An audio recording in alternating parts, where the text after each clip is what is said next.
espacio entre los dos se fue clavando un alma, se fue desintegrando, fuera de control. Yo quiero oír tu voz, yo quiero ver tus manos suaves, viajando en lo eterno desde el más allá en donde no existe la impureza artificial, las condiciones pasajeras, los destinos sin final. Y es que no estaremos, nos escaparemos fuera de este mundo en la eternidad. No estaremos.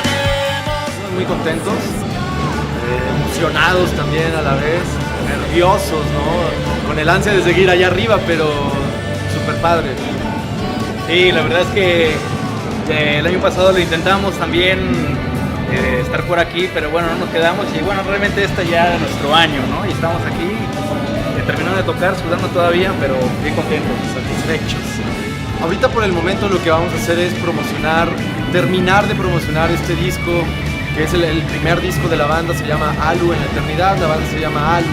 Y ahorita lo que vamos a hacer es terminar de promocionar, como dije, y estar tocando en el interior del país, aquí en el DF, hasta lo que dé el propio disco, ¿no? Y ya posterior, ya tenemos planeado pues para el otro año, sí, ya grabar un segundo disco.